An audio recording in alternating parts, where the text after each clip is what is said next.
比如说你盖房子，你不可以遮到我的 view， 你遮到我的 view， 我可能不同意你这样子修建。我不晓得这个在你们那边是不是有这样子的想法？因为再接下去，如果说一窝蜂的大家进来，可能或许跟9份一样，好，他可能那个美感不见。虽然来的客人越来越多，但是来的客人越多，不代表能够赚钱哦。因为你来的客人越多，进入的店家越多，价格再来就竞争，竞争之后就品质就不好了，那没办法赚到钱。大概问题这样，谢谢。你提的那个，我们当然有想啊，可是毫无办法，毫无做法，因为那个牵涉到是法令的问题。因为你提的，当然那是违建的，好，在台中县违建是比较不拆除的啦，比较没有。铁皮屋这是台湾的特有景观，你也不可能，对你能够影响所有的人。那个只是慢慢潜移默化。那第二个是在法令的部分，法令部分，台湾的建筑里头有建筑设计，有都市设计，都市计划。那有你刚刚提到那个部分是属于都市设计的范围。那都市设计就是说我只能规定我的屋顶的斜率、颜色那个部分，那个是在某一些特定区域才有颁布。比如说东海岸，东海岸你就不能随便盖了。对，花莲的靠海边那个东海岸国家风景区里头，你要盖房子的话，它有一定的建筑的材料规范跟情况，那个是有单行的法律，特别的法律在这里。那在新社是没有的，你只要符合农社的标准就可以去盖，或是符合建筑法规，或是它是丙建，山坡地带是丙建，或是农地的那个建筑，那容积、建壁、建高大概多少就是可以了。那违建的问题是另外一回事了，违建的我经过了，凊彩啊，你个叫伊做啥？这个是我们台湾人的性格啦。我们有幸生活在一个这样的一个美丽的宝岛，好，所以这样的风土形塑了我们的性格。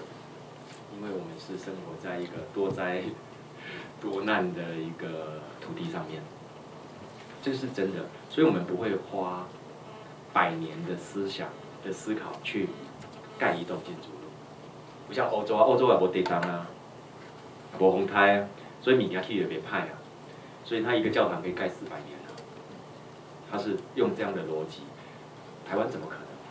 我大概台湾你很少看过200年的建筑了，没有，因为不是会修的，就是风台的北当倒里啊，风台吹歹去啊。所以我们的这是我们的个性，我们的个性就是变成应变快速，所以铁皮屋一定很多。这个会不会造成你们未来的威胁？就是像我们人潮多，我们内湾来讲，刚刚我们讲，跟各位分享有威胁，对，有威胁就有机会了。对啊，有优势。认清我们自己的状态，我们不是国外。可能会比这样来的更积极一点。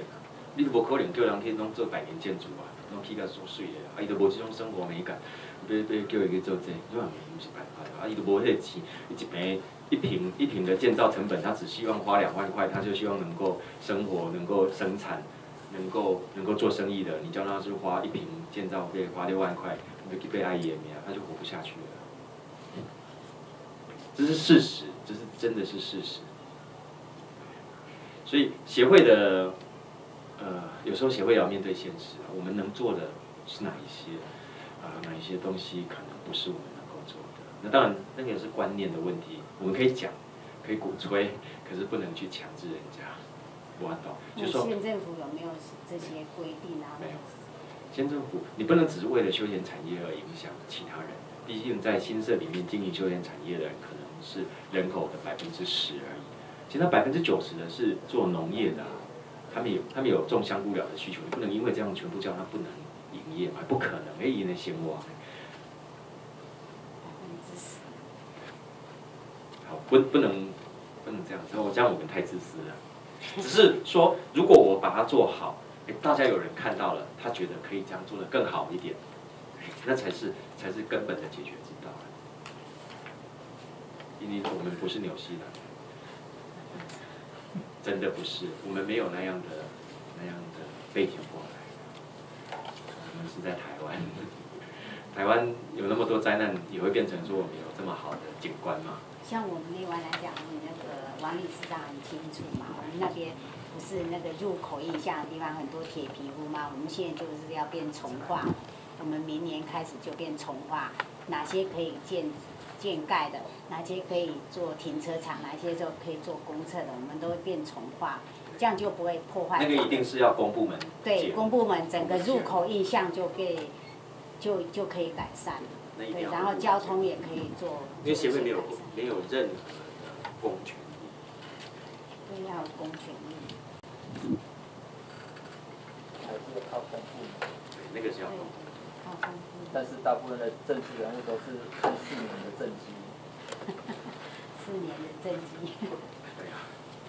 可是我们又不想独裁嘛，对不对？民主就是这样。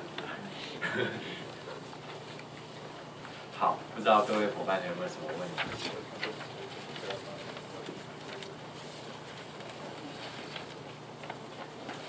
好，那因为那个主办单位这边还有一些讯息哈，那我们麻烦。